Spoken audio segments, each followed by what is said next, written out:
"You're not worth investing in," Mom said softly, minutes before Warren Buffett publicly backed my company.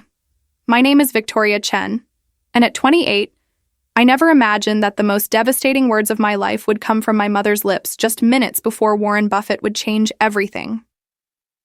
I was standing in the marble foyer of the Omaha Convention Center, smoothing my navy blazer with trembling hands, when Mom delivered the final blow to a lifetime of disappointment. "Victoria, darling," she said in that soft, controlled voice that had haunted my childhood, "you're simply not worth investing in. Some people are meant to build empires, and others." She glanced at my sister Madison, adjusting her designer dress nearby. "Others are meant to support them." The irony of those words, spoken in the shadow of Berkshire Hathaway's annual shareholder meeting, would become the sweetest vindication of my entire life. If you've ever been the family disappointment, the one whose dreams were dismissed while your siblings' every whim was funded, drop a comment and let me know where you're watching from. Hit that subscribe button because this story of transformation will show you exactly what happens when the worthless investment becomes priceless. You're about to witness how sometimes the greatest revenge isn't destruction. It's absolute, undeniable success that forces everyone to see what they chose to ignore. Growing up in San Francisco's Pacific Heights, our family looked perfect from the outside. Dad, Richard Chen, had built a successful investment firm from nothing, transforming himself from a struggling immigrant son into a financial powerhouse. Mom, Catherine, was the epitome of old money elegance, having married into wealth and molded herself into the perfect society wife. Our Victorian mansion with its pristine gardens and bay views was featured in Architectural Digest twice. Family photos showed us dressed in coordinated outfits, standing beside the grand piano that neither Madison nor I actually played. But inside those walls, I learned early that love had conditions, and I consistently failed to meet them. Every achievement was measured, weighed, and found wanting when compared to Madison's effortless brilliance. The pattern started when I was 7. Madison, 3 years younger, had just beaten me in a spelling bee despite being in a lower grade. I'd studied for weeks, practicing words like necessary and embarrass until my throat was raw from repetition. But Madison, with her photographic memory and natural stage presence, had glided through the competition like she was born for spotlights. That night at dinner, Dad raised his champagne glass, actual Dom Perignon, for a second grader's victory, and declared, "To Madison, who shows us that excellence runs in the Chen bloodline." The crystal clinked against crystal as my parents toasted their golden child. I remember sitting there, my own participation ribbon hidden in my backpack, feeling invisible despite being right at the table. The dining room's chandelier cast dancing shadows on the mahogany table, but no light seemed to reach where I sat. When I asked why we weren't celebrating my ribbon too, Mom's smile never wavered as she said, "Participation prizes aren't achievements, sweetheart. Madison understands what winning actually means." That was the night I learned I wasn't just competing with my sister. I was losing a war I didn't even know I was fighting. The golden child had been chosen, and it wasn't me. 21 years later, that same dismissive tone would echo in the Omaha Convention Center, but this time the world was watching. The breaking point came 3 months before that fateful day in Omaha, during what should have been the proudest moment of my entrepreneurial journey. I had spent 2 years building Ecologistics from nothing, a revolutionary supply chain management platform that used AI to reduce carbon footprints for major corporations. Starting in my cramped studio apartment with maxed-out credit cards and ramen noodle dinners, I'd somehow managed to secure contracts with 3 Fortune 500 companies. My platform had reduced their logistics costs by 23% while cutting emissions by 40%. The validation felt intoxicating after years of being dismissed as the family dreamer. I'd called a family meeting that Sunday, gathering everyone in Dad's home office with its floor-to-ceiling windows overlooking the bay. The room smelled of leather and his expensive cigars, power emanating from every piece of mahogany furniture. Madison sat in the burgundy wingback chair she'd claimed as hers since childhood, casually scrolling through her phone while managing her boutique marketing firm, a business Dad had funded with a casual $200 $200 check 2 years earlier. "Just to get you started, sweetheart," he'd said, the same amount I'd been begging banks to loan me for months. "I have incredible news," I began, my voice trembling with excitement and nerves. Ecologistics just received preliminary approval for Series A funding. 3 venture capital firms are interested, and the valuations are starting at $8 million. I'd practiced this speech in the mirror, imagining their shock and pride. I'm also being considered for the Young Entrepreneur Award from the Chamber of Commerce, and I paused for dramatic effect. We're being featured as a case study at this year's Berkshire Hathaway shareholders meeting. Warren Buffett's team specifically requested our sustainability metrics. The silence that followed wasn't the odd hush I'd anticipated. Dad adjusted his reading glasses and frowned at his laptop screen, as if my announcement was interrupting more important work. Mom smoothed her silk scarf and glanced at Madison, who hadn't even looked up from her phone. "That's nice, dear," Mom finally said, her tone suggesting I'd announced a community college honor roll achievement. "Madison, tell your sister about the Morrison account you landed." Madison's head snapped up, suddenly animated. "Oh my God, yes! So the Morrison luxury hotels want me to rebrand their entire West Coast presence. It's only a $2 million contract, but David Morrison said I reminded him of his daughter. Ambitious, but not aggressive, you know? Dad's already agreed to co-sign the expansion loan so I can hire a proper team." "Fantastic," Dad beamed, suddenly fully present in a way he'd never been for any of my achievements. "Morrison's been a family friend for decades. This could open doors to the entire luxury hospitality sector." I stood there, watching my groundbreaking news evaporate like morning fog while Madison's routine client acquisition became the evening's celebration.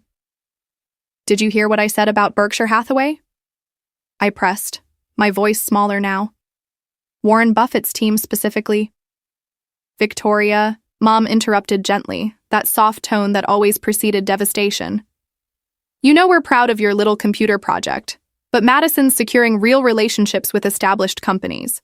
Your startup thing. Well, most of those fail within the first few years, don't they?" Madison added, without malice but with casual cruelty. "Yeah, and tech valuations are so inflated now. Remember that girl from Stanford whose app was supposedly worth millions? She's working at Starbucks now." Dad nodded thoughtfully. "The fundamentals matter, Victoria. Madison's building on proven business models with trusted partners. Your venture capital situation. Well, those people throw around big numbers that rarely materialize into actual success." That night, I called my college roommate Jessica, sobbing into the phone from my car parked outside my parents' house. "They didn't even pretend to care," I choked out. 24 months of 18-hour days, eating cereal for dinner, and watching my bank account hit zero over and over again. I finally break through, and they're worried about Madison's hotel branding contract. "Vic," Jessica said firmly, "you know what this is, right? They're not capable of seeing your success because it doesn't fit their narrative about who you're supposed to be. Madison is their safe investment. Predictable returns, familiar territory. You're disrupting industries they don't understand, and that terrifies them." But understanding the psychology didn't dull the pain. I'd spent my entire life seeking their approval, believing that achievement would finally earn their respect. Instead, I'd discovered that some people will never see your worth, no matter how brightly you shine. That realization should have destroyed me. Instead, it forged something unbreakable inside, a determination to succeed so spectacularly that their blindness would become their humiliation. The Series A funding closed 6 weeks later at a $12 million valuation. The Young Entrepreneur Award ceremony was held at the St. Francis Hotel, with 300 business leaders in attendance. My parents didn't come. Madison had a stomach flu, and Mom couldn't possibly leave her alone. But the local business journal ran a full-page feature with my photo, and the headline, "Silicon Valley's Sustainability Superstar." I framed that article and hung it in my new office, not as motivation, but as evidence. Someday their selective blindness would cost them more than just a proud moment. It would cost them the chance to claim any credit for the empire I was building without them. Have you ever achieved something extraordinary, only to have the people whose approval you craved most dismiss it as luck or accident? The pain of that dismissal would soon transform into the fuel for the most satisfying moment of my entire life. The invitation to present at Berkshire Hathaway's annual meeting arrived on a Tuesday morning in January, delivered by FedEx in a cream envelope embossed with the iconic logo. My hands trembled as I read Warren Buffett's personal note. "Ms. Chen, your company's integration of profitability with environmental responsibility represents exactly the kind of innovation shareholders need to understand." We'd be honored to feature Ecologistics as our sustainability case study this May. I stared at that letter for 30 minutes, sitting in my new corner office overlooking San Francisco Bay. Outside, container ships moved like slow-motion chess pieces, their routes optimized by algorithms my team had created. The irony wasn't lost on me. Those same ships that had carried my grandfather to America decades ago were now being made more efficient by his granddaughter's technology, the granddaughter his son had never believed in. The months leading up to Omaha became a masterclass in strategic patience. I didn't tell my family about the Berkshire invitation immediately. Instead, I watched and listened, documenting every dismissive comment, every celebration of Madison's mediocre achievements, every time they forgot to ask about my company's explosive growth. Ecologistics had expanded to 15 employees, secured partnerships with giants like Walmart and Amazon, and was generating revenue that dwarfed Madison's boutique firm. Yet at family dinners, the conversation always centered on her latest client lunch or networking event. "Victoria's so busy with her little startup," Mom would tell friends at dinner parties, her tone suggesting I was playing with toys rather than building an empire. Madison, on the other hand, just secured the Pemberton resort chain. Such sophisticated work, building real relationships in the hospitality industry. I began keeping a journal of these moments, not from hurt, but from anthropological fascination. How could intelligent people be so systematically blind to success happening right in front of them? The answer, I realized, was that acknowledging my achievements would require them to acknowledge their decades of misjudgment. It was easier to dismiss my success as luck or timing than to admit they'd been catastrophically wrong about their own daughter.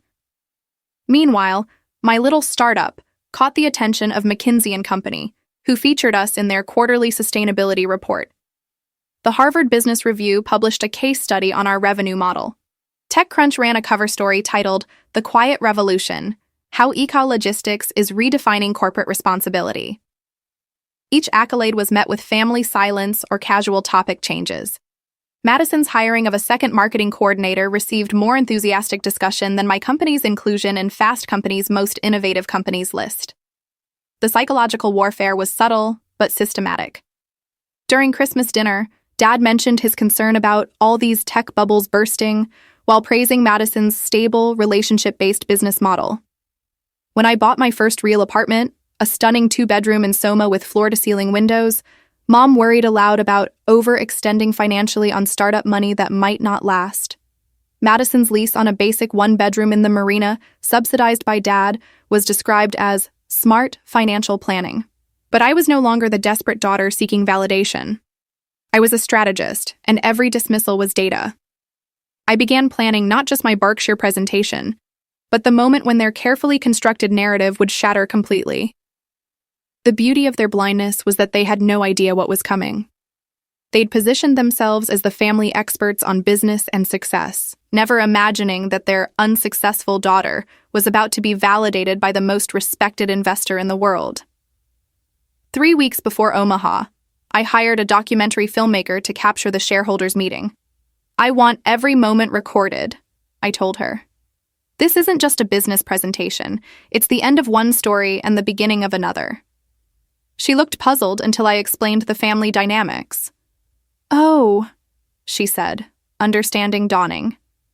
"This is your 'I told you so' moment." "No," I corrected her. "This is my 'you never even tried to see' moment." The final piece of my strategy crystallized when I discovered that Madison had been telling people she was considering getting into tech because it seemed easier than real business development. She'd asked Dad for $50,000 to explore opportunities in Victoria's space, positioning herself to potentially claim credit for my industry success. The audacity was breathtaking, but it also provided the perfect setup for what was coming. I began mentioning the Berkshire meeting casually, without emphasizing its significance. "I have to travel for a presentation in May," I'd say when asked about my schedule. When pressed for details, I'd shrug and mention it was just some investor conference in Omaha. The genius of this approach was that it allowed them to dismiss the event as unimportant, setting up the contrast for maximum impact. 2 weeks before departure, I finally revealed my presentation topic at Sunday dinner. "It's actually kind of cool," I said, maintaining studied casualness. They want me to present ecologistics as a case study in sustainable profitability. Should be good exposure for the company. Madison looked up from her phone. Wait, present to who? Berkshire Hathaway shareholders, Warren Buffett's annual meeting. They specifically requested our sustainability metrics. I delivered this information like I was discussing the weather. Dad's fork paused halfway to his mouth. Warren Buffett requested your company specifically? Well, his team did. They said our integration of profitability with environmental responsibility represents the kind of innovation shareholders need to understand. I was quoting his letter verbatim, watching their faces process this information. The silence stretched uncomfortably until Mom recovered her composure. How wonderful, dear. It'll be good practice for when you present to real investors. Real investors. Warren Buffett, the Oracle of Omaha, the man whose annual letters were studied like scripture by finance professionals worldwide, apparently didn't qualify as a real investor in their assessment. That comment became the final confirmation that their blindness was complete and irreversible. That night, I called my mentor, Dr. Sarah Kim, the Stanford professor who'd first recognized my potential during business school. Sarah, I said, remember when you told me that sometimes the best revenge is living so well that your enemies become irrelevant? I think I'm about to test that theory. She laughed knowingly. The Berkshire presentation? The moment when everything they've believed about me becomes impossible to maintain. The beautiful part is that they've set themselves up perfectly. They've spent so many years dismissing my success that they can't acknowledge its magnitude without admitting their own failure of judgment. And you're going to give them front row seats to that realization? Oh no, I smiled, thinking about the documentary cameras that would capture every moment. I'm going to give them the main stage. The weapon I'd been forging wasn't just my company's success. It was the undeniable, public Warren Buffett validated proof that everything they'd believed about their daughters was exactly backwards. The worthless investment was about to be endorsed by the world's greatest investor, and there would be no way to spin, minimize, or dismiss what that meant. The flight to Omaha became a pilgrimage of anticipation.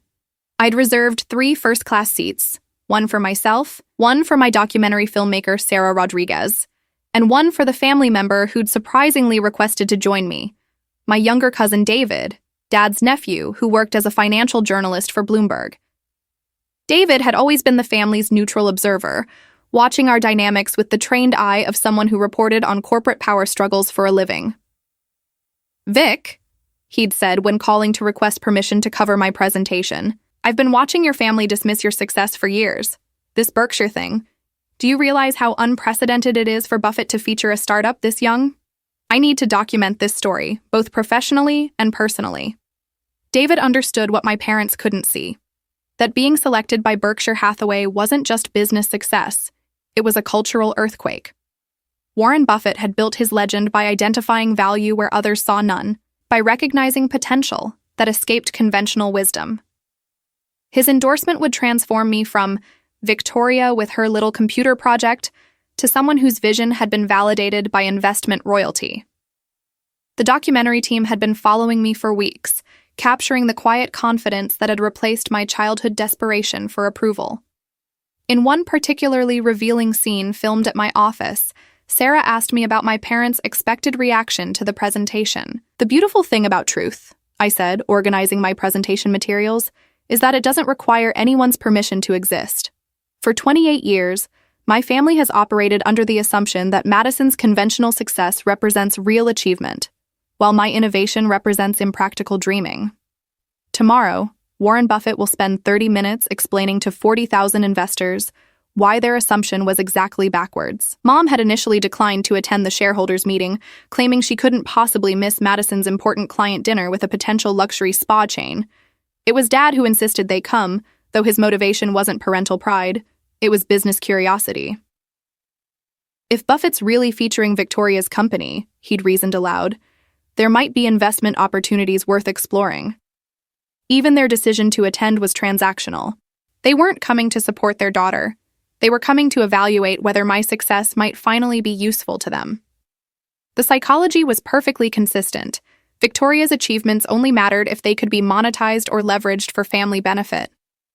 Madison had surprised everyone by requesting to join the trip. "I want to see what all the fuss is about," she'd said, her tone suggesting she was humoring an overly excited child. "Besides, I've never been to one of these investment conferences. Might be educational." The subtext was clear. Madison wanted to witness my moment in case it proved worth associating herself with later. If my presentation succeeded, she'd position herself as the supportive sister who'd always believed in me. If it failed, she'd have front-row seats to my public humiliation. Either outcome served her narrative purposes. The night before the meeting, we gathered for dinner at Omaha's most exclusive steakhouse, the Grey Plume. The restaurant's understated elegance, exposed brick, dim lighting, tables spaced for private conversation, created the perfect atmosphere for our family's final act under the old power structure. Tomorrow, everything would change, but tonight, the familiar dynamics played out one last time. "So tell us about tomorrow's presentation," Dad said, cutting his prime rib with surgical precision. "What exactly will you be discussing?" I'd prepared for this question carefully. The presentation focuses on how Ecologistics has achieved 30% profit margins while reducing client carbon footprints by an average of 42%.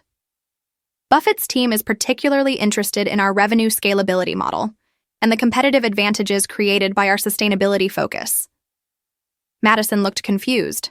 30% profit margins? That seems high for a tech company. "It's exceptionally high," David interjected, unable to hide his professional excitement. "Most logistics companies operate on 5 to 8% margins. Victoria's essentially revolutionized the entire sector." Mom set down her wine glass thoughtfully. "But surely this is just initial success. New companies often show inflated early numbers before reality sets in." The comment revealed everything about their mindset. Success couldn't be real. It had to be temporary, illusory, or somehow artificially inflated.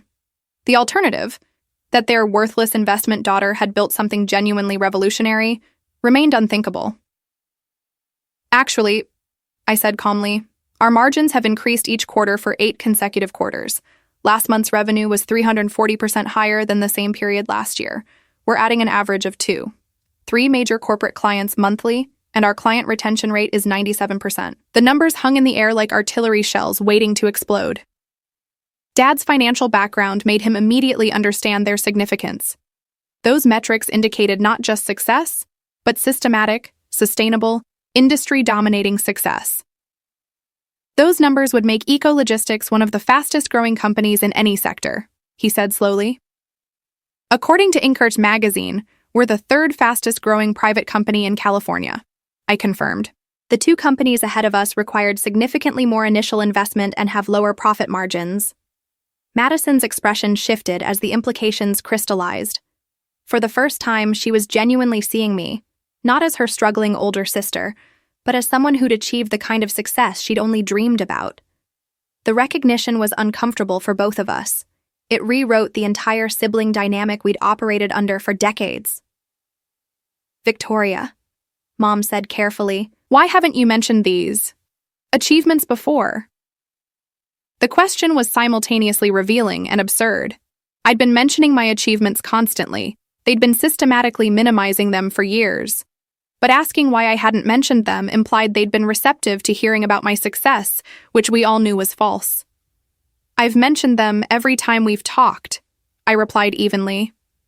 "Last Christmas, I told you about the Amazon partnership. You suggested I be careful about overcommitting to contracts I might not be able to fulfill.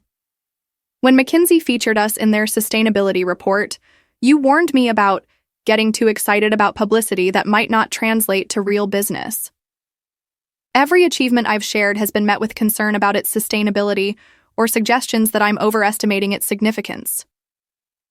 The accuracy of my recollection was uncomfortable because it was undeniable. David, who'd witnessed many of these conversations, nodded confirmation. The family had indeed developed a systematic pattern of diminishing my achievements while amplifying Madison's modest successes. "Perhaps we've been overly cautious," Dad conceded, which was the closest thing to an admission of error I'd ever heard from him. "Tomorrow," I said, finishing my wine, "Warren Buffett will spend 30 minutes explaining to investors worldwide why Ecologistics represents the future of sustainable business."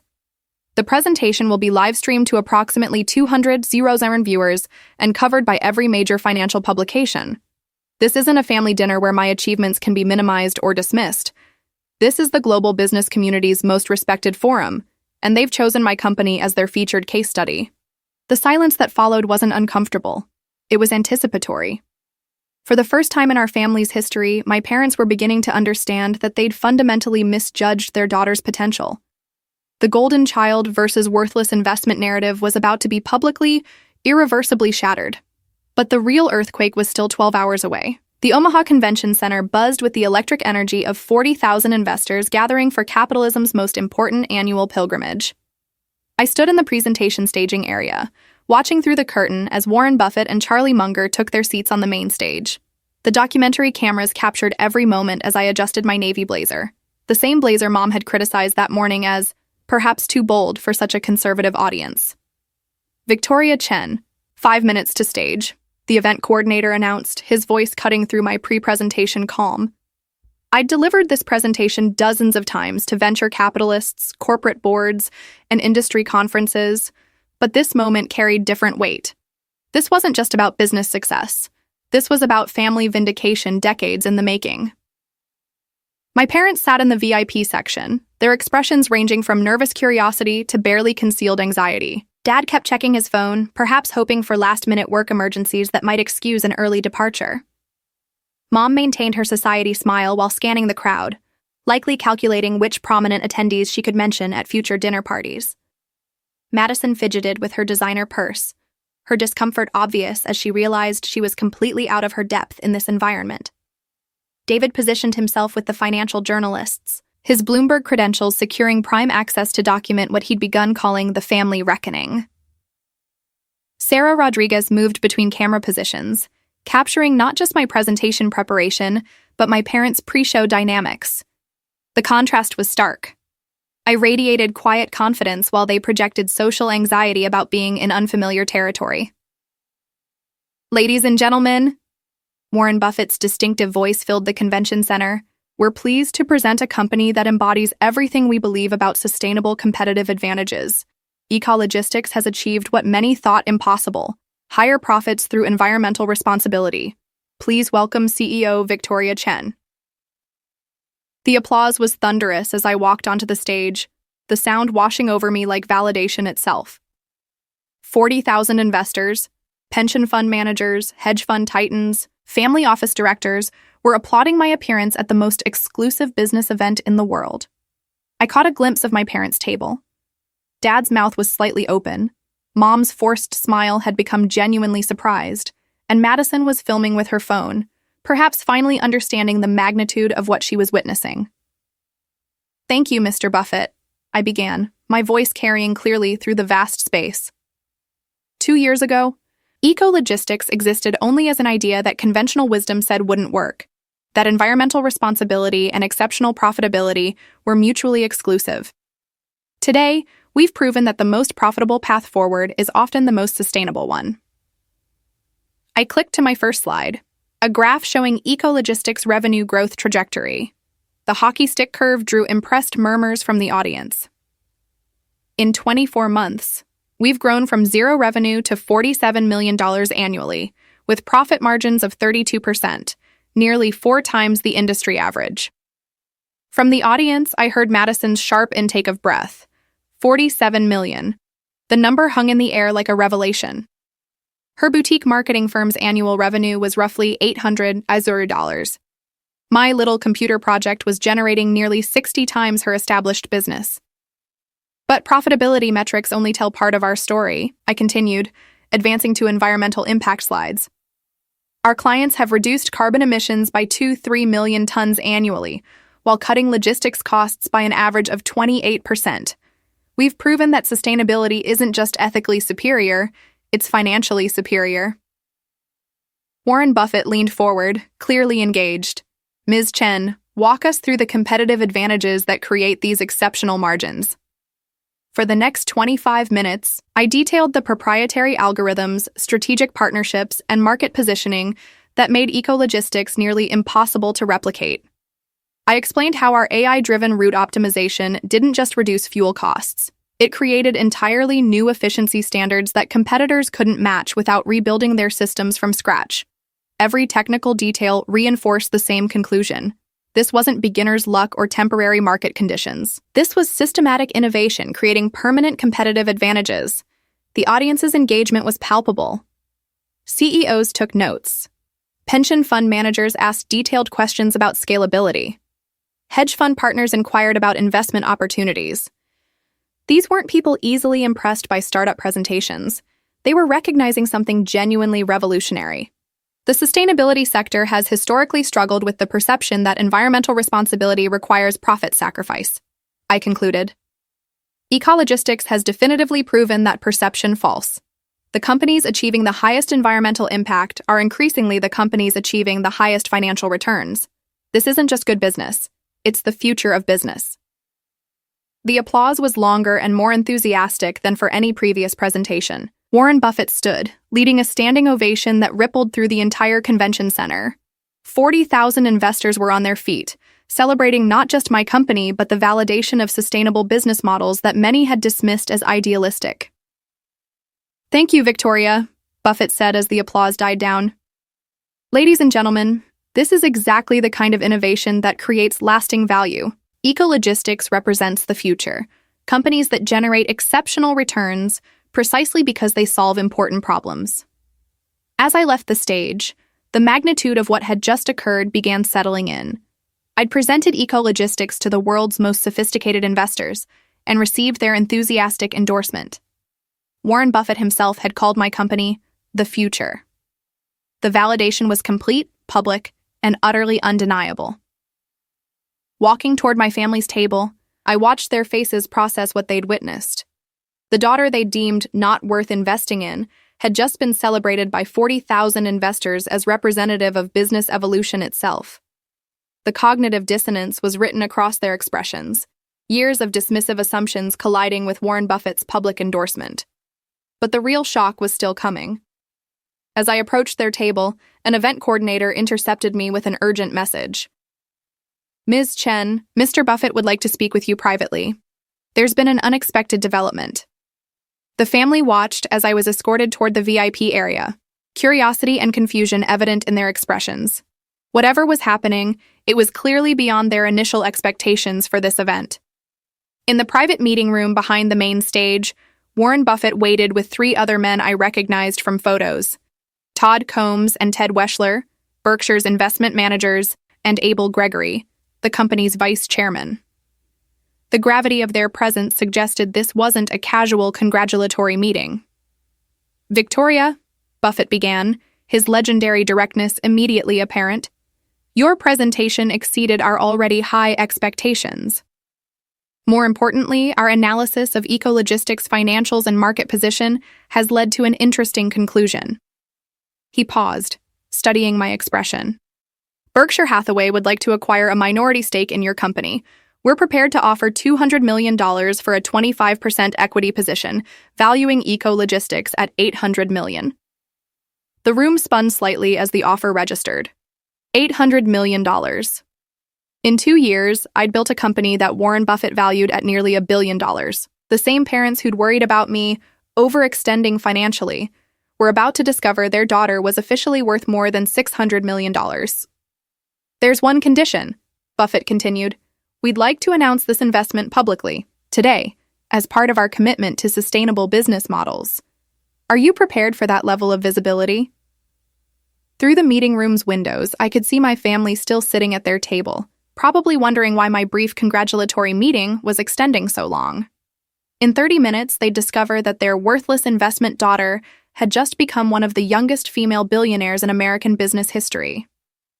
"Mr. Buffett," I said, my voice steady despite the adrenaline, "I'm absolutely prepared for that visibility." The handshake that followed wasn't just a business agreement. It was the final nail in the coffin of every assumption my family had ever made about my potential. In 30 minutes, they'd learned that dismissing me hadn't just been wrong. It had been the most expensive mistake of their lives. The press conference that followed became the most surreal 30 minutes of my life. Warren Buffett stood beside me at the podium, addressing a hastily assembled crowd of financial journalists. Cameras, and the original shareholders meeting attendees who'd remained to witness this unexpected announcement. "Ladies and gentlemen," Buffett began, his voice carrying the authority that had made him the world's most trusted investor. "It's rare that we encounter a company that fundamentally challenges our understanding of market dynamics. Ecologistics has achieved something remarkable, proving that the highest environmental standards can coexist with the highest profit margins. Berkshire Hathaway is proud to announce our $200 million investment in this extraordinary company." The room erupted in camera flashes and shouted questions. I stood beside the Oracle of Omaha, officially valued at $600 million personally, watching my parents' faces through the crowd. The mathematical reality was inescapable. Their worthless investment daughter now possessed more wealth than their entire extended family combined. "Victoria," a Wall Street Journal reporter called out, "this valuation makes you one of the youngest self-made female billionaires in history. How does it feel to achieve this recognition?" I glanced toward my family's table before answering. Success feels exactly the same whether it's recognized or not. The company I built 2 years ago was just as innovative and valuable as it is today. The only thing that's changed is public awareness of what was always true. The subtext wasn't lost on anyone who understood family dynamics. The daughter who'd been dismissed and underestimated hadn't changed. Everyone else's perception had finally caught up to reality. After the press conference, I found my parents in the VIP reception area, standing awkwardly beside the bar while other attendees congratulated them on having such a successful daughter. The role reversal was obvious. For the first time in their lives, they were being defined by my achievements rather than the other way around. "Victoria," Dad approached first, his usual confident demeanor replaced by something approaching humility. "We had no idea the scope of what you'd built. The numbers you mentioned earlier were exactly what I told you they were," I interrupted gently. "Nothing I shared today was new information. The Amazon partnership, the McKinsey feature, the revenue growth. I've been trying to tell you about these achievements for months." Mom joined us, her social composure intact, but her eyes betraying genuine shock. "Darling, when you said Warren Buffett's team had requested your company, we didn't realize you meant as a potential investment partner." "I didn't know about the investment possibility," I clarified. "But I knew that being selected for this presentation represented extraordinary validation. The problem wasn't my communication, it was your assumption that my success couldn't be real because it didn't fit your expectations." Madison appeared beside us, her earlier dismissiveness replaced by obvious awe. "Vic, I keep reading these news articles about the announcement. They're calling you a visionary entrepreneur and comparing ecologistics to early Apple or Microsoft. I had no idea you were building something this significant." The honesty in her admission was refreshing, but it also highlighted the depth of our family's willful blindness. I hadn't been secretly building an empire. I'd been openly building one while they focused on more familiar, conventional achievements. David approached with his journalist credentials and recorder visible, his dual role as family member and financial reporter creating an interesting dynamic. "Vic, I need to ask you something on the record. Your family's reaction today suggests they weren't fully aware of Ecologistics' success trajectory. How do you explain that disconnect?" The question hung in the air like a challenge. Everyone understood that my answer would either preserve family dignity or expose years of systematic dismissal. I chose a middle path that honored truth without seeking revenge. Entrepreneurship is often misunderstood, especially when it involves new technologies or innovative business models, I said diplomatically. People naturally gravitate toward familiar success patterns. My family has always supported traditional business approaches, which made it difficult for them to recognize the potential in what I was building. It was a gracious response that allowed them to save face while acknowledging the reality of what had occurred. Dad looked grateful for my restraint. Mom nodded appreciatively at my discretion. But privately, the conversation we had that evening in my hotel suite was far more direct and emotional. My parents had requested a family meeting without David or the documentary cameras, just the four of us confronting decades of accumulated misunderstanding. "Victoria," Mom began, sitting on the edge of the hotel sofa, "we owe you an apology that's long overdue. We consistently underestimated your potential and dismissed your achievements. Today made that impossible to ignore." "The worst part," Dad added, his voice heavy with regret, is that we missed the opportunity to support something extraordinary. Your success today happened despite our lack of faith, not because of our encouragement. Madison, who'd been uncharacteristically quiet, finally spoke. I think I was threatened by your success because it made me question whether my own achievements were meaningful. It was easier to dismiss what you were doing than to admit you were surpassing me in ways I didn't even understand. Their honesty was genuine, but also heartbreaking. I'd spent my entire life seeking their recognition, and receiving it only after external validation made it feel hollow. Warren Buffett's endorsement had forced them to see what should have been obvious all along. I don't need your apologies, I said quietly. I needed your support 28 years ago, and I learned to succeed without it. What I hope is that this experience teaches all of us something about assumptions and the cost of dismissing people whose potential we can't immediately recognize. 6 months later, Ecologistics went public with the largest IPO in sustainable technology history. The company that had started in my studio apartment was now valued at $2 billion, making my personal stake worth approximately $4 billion. Magazine covers featured my story as the ultimate entrepreneurial success story, the daughter who'd been deemed not worth investing in, becoming one of the most successful businesswomen of her generation. My relationship with my family evolved slowly, but meaningfully. They couldn't undo decades of favoritism and dismissal, but they could acknowledge their mistakes and change their future behavior. Madison and I developed a genuine friendship built on mutual respect rather than competitive comparison. My parents became my most enthusiastic supporters, though their pride now felt more like admiration than parental love. The most profound change was internal. The desperate daughter seeking family approval had been replaced by a confident woman who understood that external validation, even from Warren Buffett, couldn't fill the void left by childhood emotional neglect. Success had given me financial security and professional recognition, but healing required accepting that some wounds couldn't be erased by achievement. Today, when I speak at entrepreneurship conferences, I always address the psychological aspect of building businesses while managing family dynamics. Success is the best revenge sounds empowering, but the deeper truth is that success without emotional healing remains incomplete. The goal isn't proving others wrong, it's building a life so fulfilling that their opinions become irrelevant. The little girl who'd hidden her participation ribbon in shame had become a woman who understood that worth isn't determined by others' recognition, but by your own commitment to excellence. Sometimes the greatest victory isn't proving your critics wrong. It's building something so meaningful that their criticism loses all power to define you. Have you ever been underestimated by people whose opinions shaped your self-worth? Share your story in the comments below and subscribe for more tales of entrepreneurial triumph over family doubt. Remember, the most powerful validation comes not from changing others' minds, but from building a life that makes their approval unnecessary.